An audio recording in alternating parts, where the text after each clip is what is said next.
अस्सलाम वालेकुम dear students. आज जो हमारा लेक्चर है वो है लेक्चर नंबर 30 और आज हम देखेंगे चैप्टर 8.5 के कुछ न्यूमेरिकल्स। ठीक है, 8.5 में हमारे पास जो 4 तक हमने किया था। 8.5 जो न्यूमेरिकल है वो कहता है जी कि how much heat is required to increase the temperature of 0.5 kg of water from temperature this. ठीक है, तो सबसे पहले हमारे पास जो मैथ गिवन है वो कितना है कि 0.5 kg। फिर change in temperature del T वो कितना है कि 65 minus 10 which is equal to 55।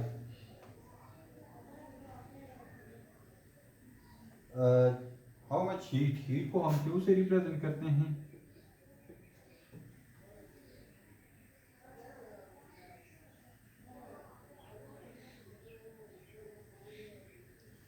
तो सी की जो वैल्यू होती है ये फिक्स होती है, ये हमारे पास होती है 4200 जूल। फार्मूला हमारे पास जो लगेगा इसमें लगता है कि Q equal to M C delta T. M हो गया हमारे पास 0.5 और डेल टी हो गया 55 और ये हो गया 4200। इसको हम करेंगे तो आ जाएगा 115500 जो ये आपके पास हीट आ जाती है।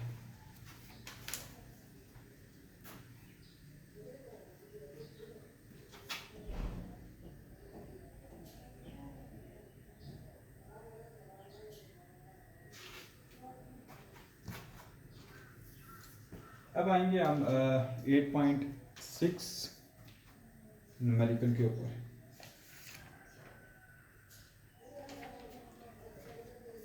इसमें कह रहा है कि an electric heater supply heat at the rate of 1000 joule per second. How much time is required to raise the temperature. सबसे पहले हमें चाहिए क्या, टाइम। टेम्परेचर जो हमारे पास चेंज इन टेम्परेचर है वो है हमारे पास 90 माइनस 20 70।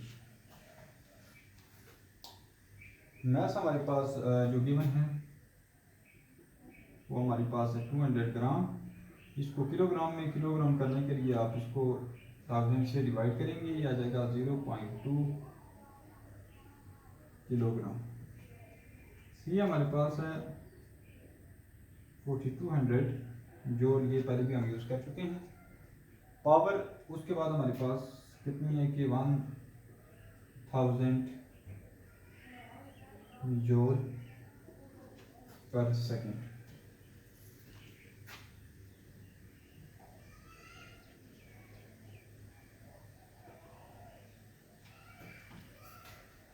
अच्छा,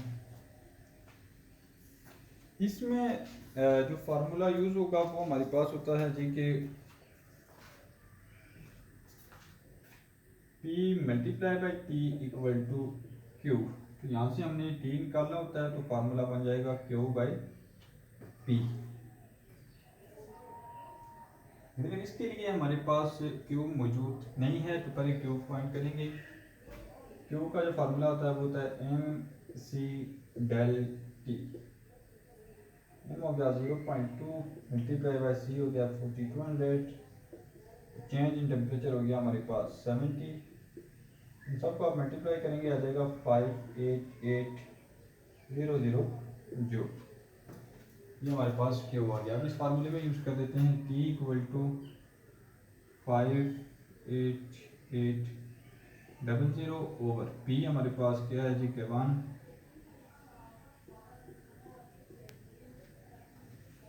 ये आप डिवाइड करेंगे तो ये आ जाएगा आपके पास 58.8 second which is our required answer. ये हमारे पास एक टेम्परेचर आ जाता है।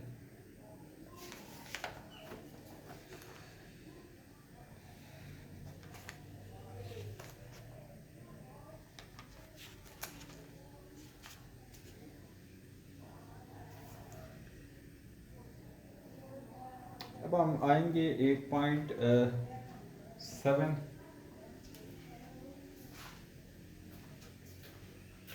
प्रॉब्लम के ऊपर।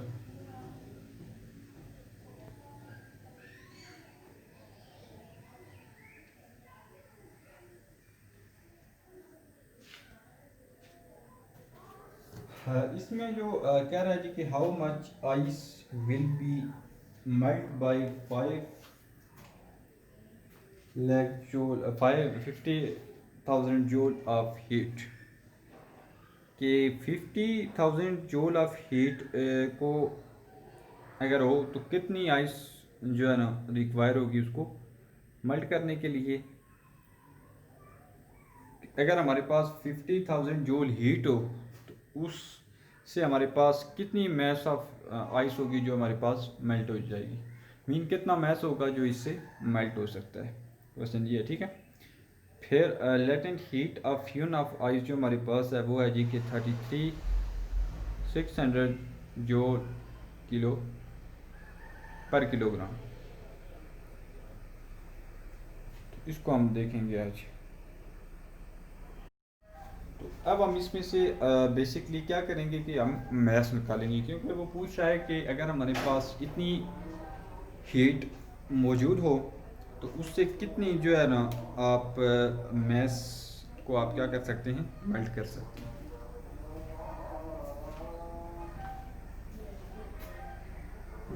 फिर हमें क्या करना है कि मैथ्स को कैलकुलेट करना है। जो जो अमाउंट ऑफ हीट है वो हमारे पास मौजूद है।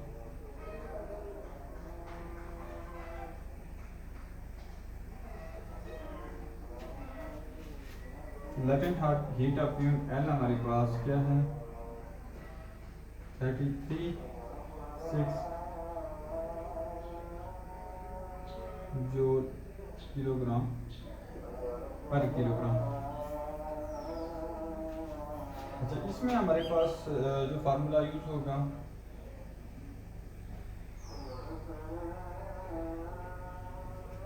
वो यूज होगा कि Q equal to M cross L। तो यहाँ से हमने M निकालना है तो ये आ जाएगा Q और L। Q हमारे पास है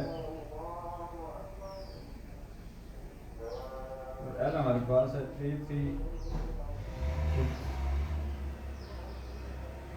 इसको आप डिवाइड करेंगे तो ये आ जाएगा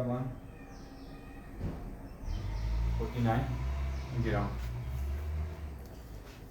इस तरह से आप इस प्रॉब्लम को क्या करेंगे, देखेंगे। प्रॉब्लम को समझने के लिए, सॉल्व करने के लिए सबसे पहले ये है कि उसको समझना ज़रूरी है। समझने से मुराद ये है कि आपको ये पता होना चाहिए कि हमारे पास डाटा कौन सा मौजूद है और हमने फाइंड क्या करना है। अगर यहाँ तक आप इसको समझ जाते हैं कि हमें गिवन क्या है और रिक्वायर क्या है तो आप न्यूमेरिकल को 50% समझ लें, सॉल्व कर चुके होते हैं। ठीक है। अब जब आप आते हैं इसके सोल्यूशन की तरफ, तो सोल्यूशन की तरफ पहली तो ये बात है जी कि दो तरह की फार्मूलाज हो सकती हैं। एक फार्मूला तो या ये कह सकते हैं आपके तीन तरह के फार्मूलाज। एक फार्मूला वो हो सकता है कि जिसमें आप देखेंगे कि आपकी रिक्वायर्ड तो है लेकिन उसमें एक से ज़्यादा अननोन है। ठीक है, वो फार्मूला आप यूज़ नहीं कर सकते हैं क्योंकि एक इक्वेशन से आप एक ही अननोन को फाइंड कर सकते हैं। तो अगर दो अननोन आ जाते हैं जो दोनों आपके पास मौजूद नहीं है तो आज से फार्मूले को आप यूज़ नहीं कर सकते। फिर बातों का ऐसा फार्मूला होता है कि जो आप जिसमें दो क्वांटिटीज़, एक तो ऐसा हो गया जो आप डायरेक्ट भी यूज़ कर सकते हैं, फिर दूसरा ऐसा होगा जो डायरेक्ट यूज़ कर सकते हैं।